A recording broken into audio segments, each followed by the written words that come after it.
think you've tried everything to grow great tomatoes, but still end up with weak plants, tiny harvests, or no fruit at all? If so, you're not alone, and I have been there too. But after years of trial and error, I have finally cracked the code, and I feel like tomatoes are one of my most successful crops out in the garden. And so in today's episode, I am walking you through exactly what works, from choosing the right tomato varieties and fixing common problems like blossom end rot, to some of my favorite tips that have allowed me to harvest delicious homegrown tomatoes for 6 months straight at a time. So if tomatoes are one of your favorite crops and it's a crop that you want to master in the garden as well, this is the episode for you. And if you're new here, welcome. I'm Audrey Crawford, a lifelong gardener from the Central Valley of California, and this is the Audrey's Little Farm Show, where I take the guesswork out of gardening and help you grow a successful garden one simple step at a time. So before we jump into all things tomatoes, I just want to let you know that I have a free guide for you. It's in the description below, and it includes all of the most common tomato growing mistakes to avoid with actionable solutions on how to avoid them in your garden. So if you're multitasking, be sure to save this episode for later, or just head down to the link in the description right now, download that free guide so that you don't miss out on all those good tips. And now on to today's show, and I want to start off with why I am so passionate about growing tomatoes.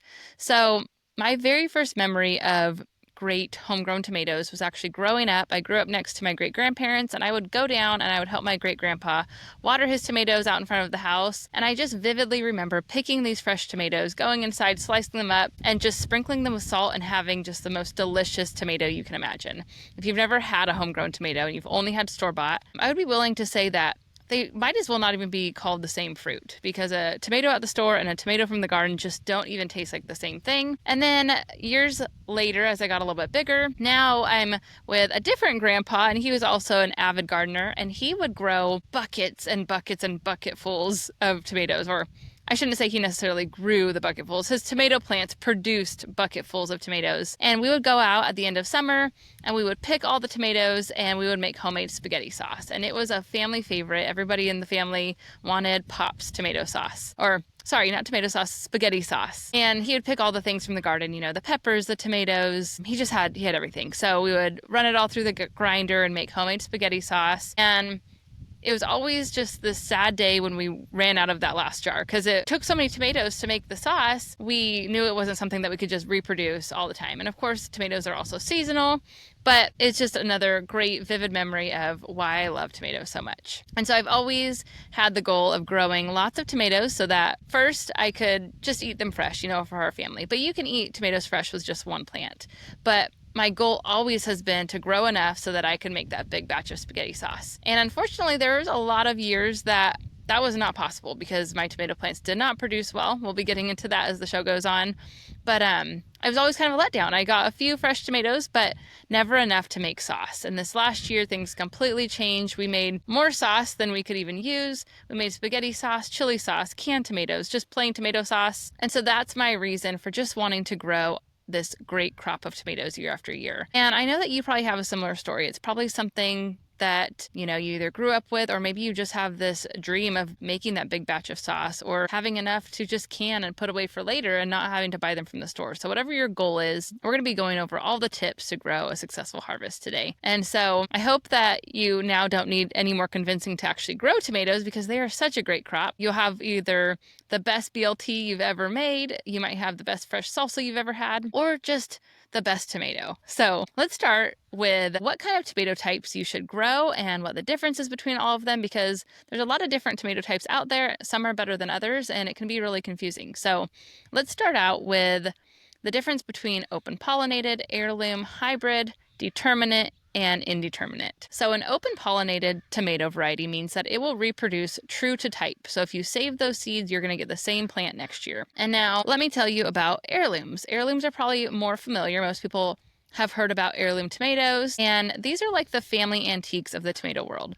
They are also open pollinated, meaning that they will reproduce true to type, but they have long histories that have been passed down through generations. They're usually an older type, and funny enough, there's really no official definition of what makes a tomato an heirloom. Some people say that it has to be 50 years or older, others think differently, but I will be honest, and I will say that from my years of growing tomatoes out in the garden, they can be a bit more challenging and sometimes just completely unsuccessful, at least for me. They are more prone to disease. They typically give you fewer tomatoes, especially in hot and humid areas. So for example, San Marzanos are an heirloom.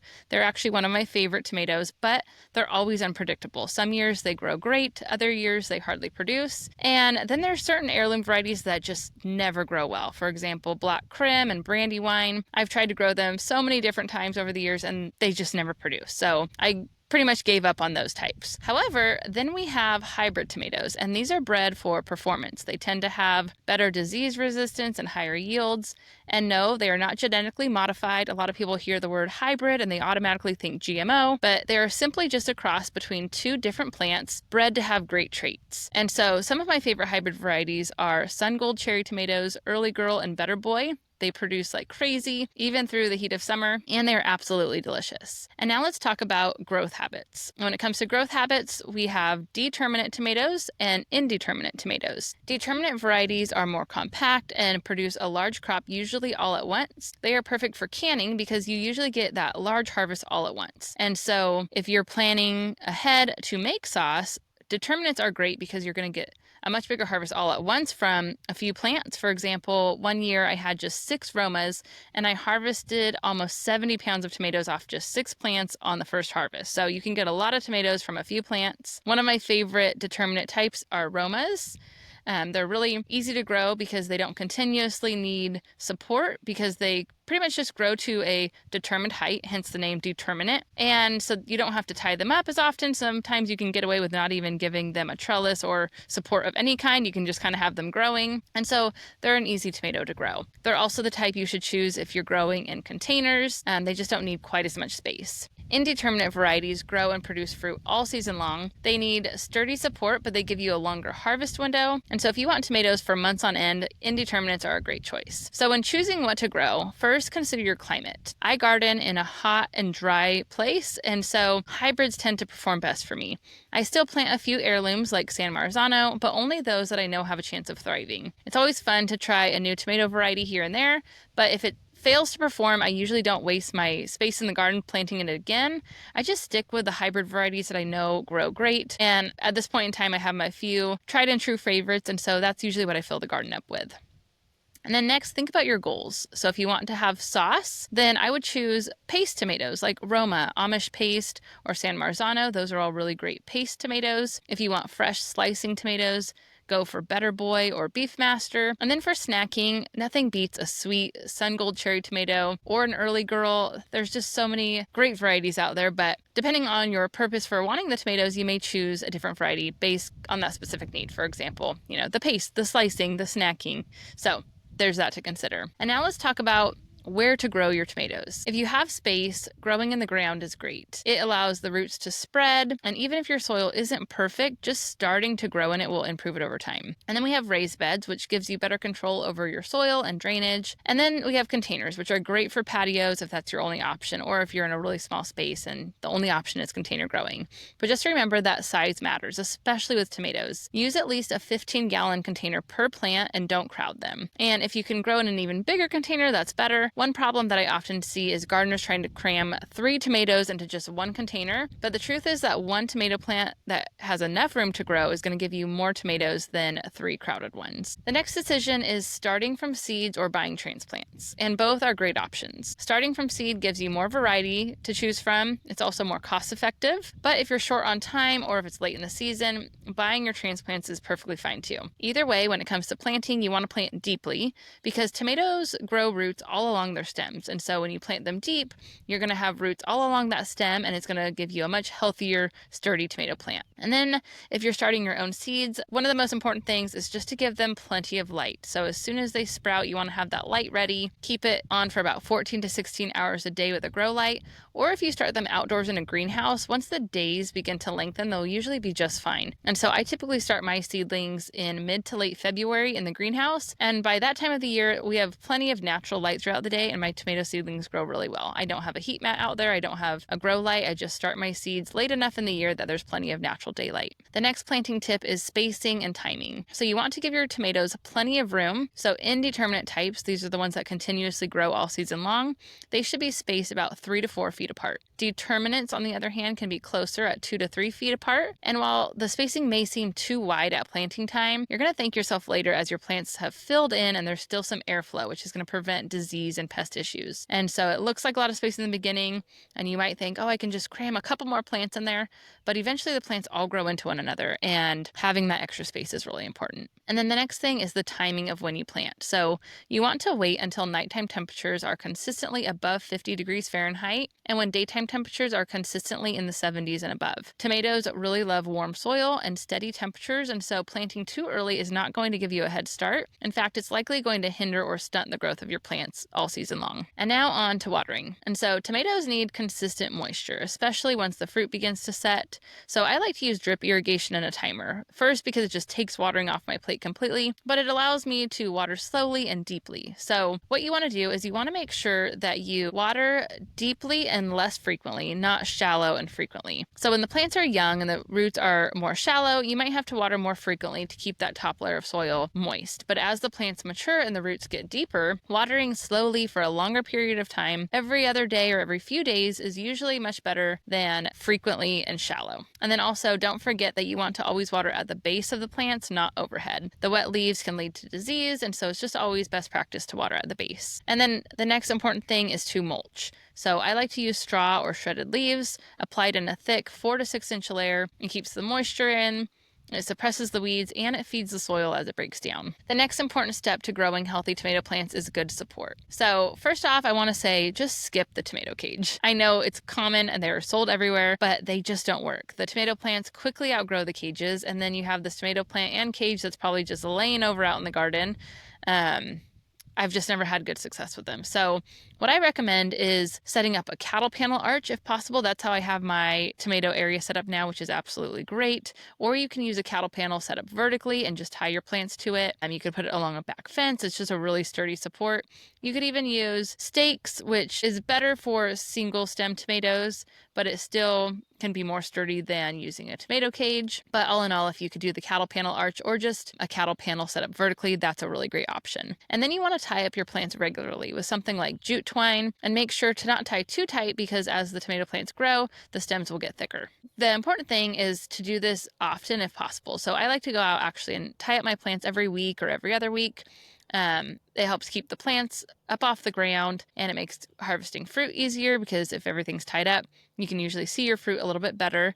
But if you wait too long, the tomato plants just quickly get overgrown and it makes it a lot harder. So if you do this frequently, you'll have a lot better success. And next up is pruning. And in some scenarios, this can make or break your tomato crop. If you live in a hot climate like I do, minimal pruning is usually best. The extra foliage protects your fruit from the sun, and the more suckers that you leave on the plant means the more tomatoes you're going to get. However, I do always remove any bottom branches or leaves that touch the soil, and I occasionally prune branches for some better airflow. Or if my tomato plants are growing into one another and I need to just clean up the space a little bit, I might prune off a few branches, but basically I don't do much pruning. If you're short on space, or if you're trying to grow a single leader a stake, or if you're using the string method, then pruning more aggressively is necessary. But in most scenarios, I would recommend pruning minimally or not at all. And now let's talk about a few common issues. So the first common tomato issue is splitting. And this is usually caused by inconsistent watering or big weather swings, but mulch and consistent moisture can help prevent this. The next common issue is blossom end rot.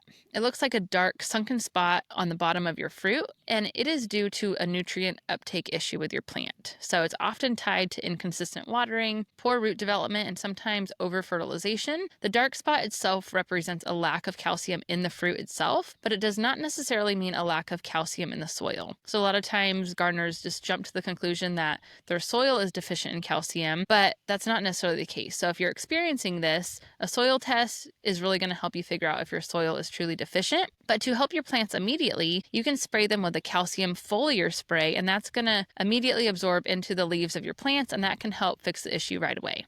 And so I'll link to a recommended product in the description. And then the next issue that you might experience is blossom drop. This is usually stress related from the heat, humidity, or a lack of water. So to fix this, focus on building healthy soil, watering consistently, making sure you have a thick layer of mulch, and choosing climate adapted varieties like your hybrids. And then a fourth common issue is leaf curl. This could be caused by the heat, wind, viruses, or excess nitrogen, which I know can seem hard to solve because there's so many things to consider. But just take into account what you might be experiencing if you're having leaf curl out in your garden, and you'll likely be able to pinpoint at least one or two of the issues that might be causing it.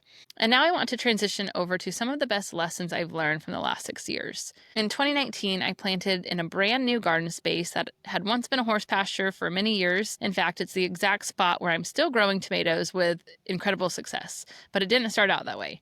So back then, the soil was compacted, there was tons of manure, which initially seemed good, but it actually was way too much nitrogen, and it led to lots of leafy growth in my tomato plants, but no fruit for a couple years. And each year taught me something new, such as how important it is to add mulch, and how pruning aggressively almost killed all of my tomatoes, and how critical soil health really is. But finally, by 2024, I had my best tomato crop yet, harvesting for 6 months straight, thanks to good compost, mulch, healthy soil, crop diversity, and sturdy support. The point of telling you that story is just to say that it did not happen overnight. I had a few years of really poor tomato growth, and then a couple years of really poor harvest, and then finally I had that great crop. And so wherever you're growing at this moment in time, just give it time, because what you think might be a spot that can never improve could end up being the spot that produces the best plants ever. And so, like I said, some years I over pruned and I paid for it by having these really bad, unhealthy looking tomatoes.